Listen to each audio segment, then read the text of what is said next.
Hello guys! Welcome back to this channel, Gaijin World! And sa video na to, magko-comment tayo doon sa isang video na napanood ko about sa mga foreigners na naninirahan dito sa Japan. Kumusta na nga ba ang pamumuhay dito bilang isang foreigner? And ayan, alamin natin, kaya simulan na natin. So I was watching a YouTube video and I came across this video. Oh, nag-English na ako, di ba?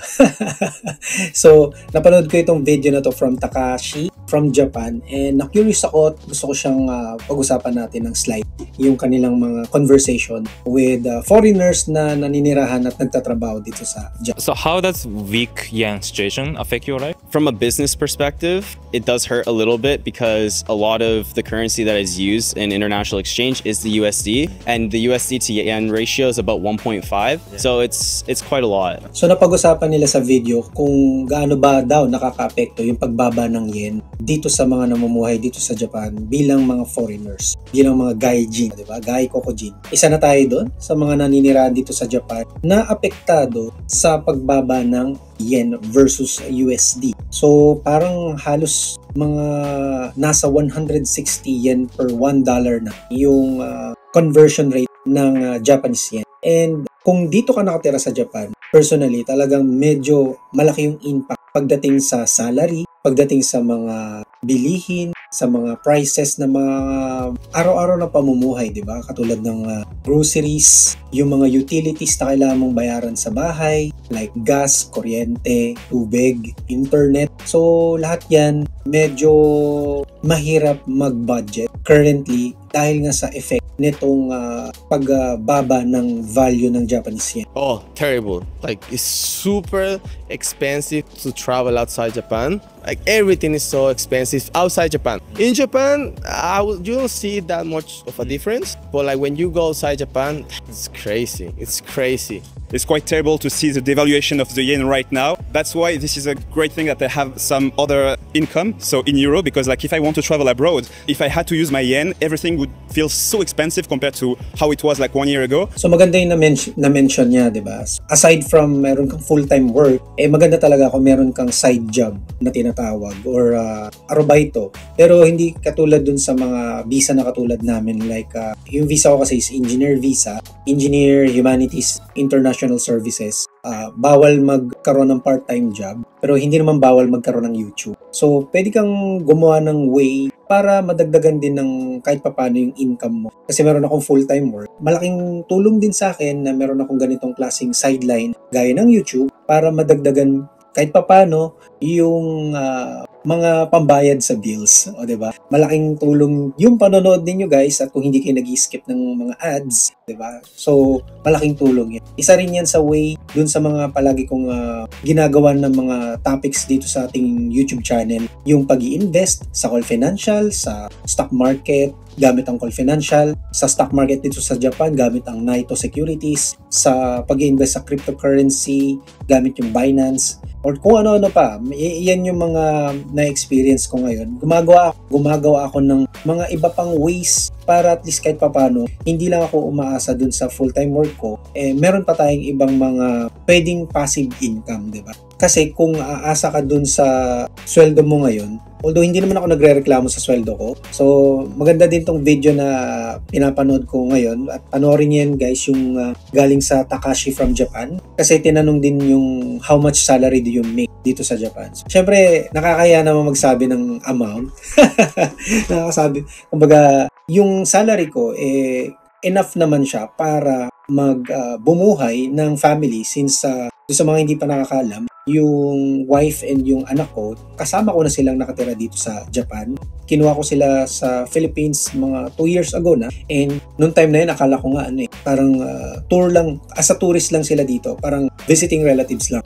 So, yun. And nagtuloy-tuloy na, hindi na sila nakauwi. At hanggang ngayon, kasama ko sila. So, kung paano yung budgeting ko before, na mag-isa lang ako or kasama ko lang yung sa bahay sila Jin Sensei at yung mga kapatid niya. Kumbaga, sharing kami ng lahat ng mga gastos. Ngayon, since nagsosolo na ako kasama ko yung family ko. So, mas mahirap na ngayon yung budgeting kasi, kumbaga, kung dati marami kaming naghahati-hati sa mga gastusin.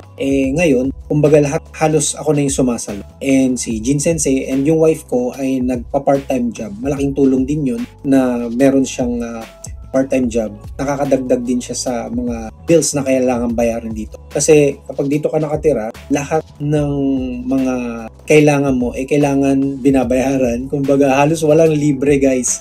Parang ang hirap lumabas, lalo na kapag magta-travel ka nga, kailangan talaga may budget ka. Gaya nung sinabi dun sa interview kanina, lumabas ka lang ng area mo dito sa Japan, pumunta ka lang sa ibang prefecture or ibang you will need to spend talaga a lot of money, a lot of yen.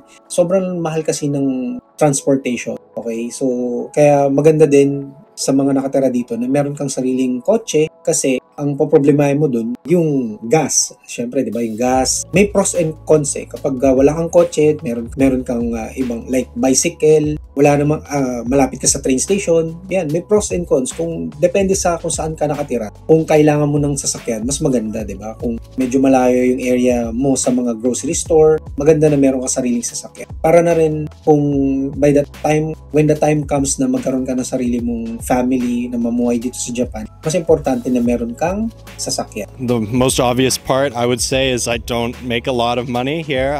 I don't need to make a lot of money being a student, but I don't make a lot of money. You know, if I get potential job prospects in Japan, if the yen was a bit stronger, you know, I would be jumping on that. Okay, so nag-comment yung isang Italian guy nga ba yun kanina na mas hindi siya lugi kung ang gagamitin daw niyang currency, yung currency niya sa bansa niya, kung saan yung origin, yung kanyang country of origin. Pero meron din akong ganung case, no?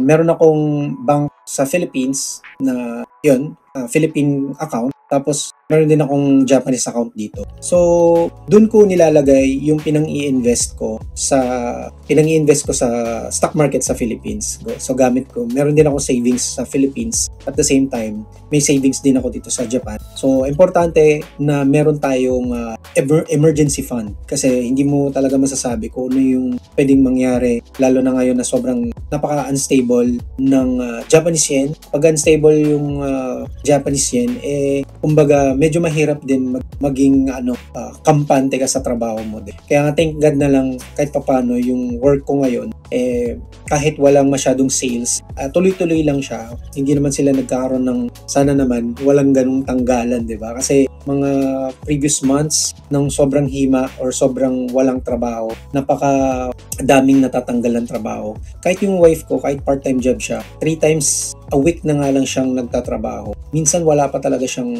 pasok. Kumbaga, may week na may pasok siya, tapos may ilang weeks na na wala siyang pasok. Mas marami yung weeks na wala siyang pasok dun sa kung saan siya nagpa-part-time job.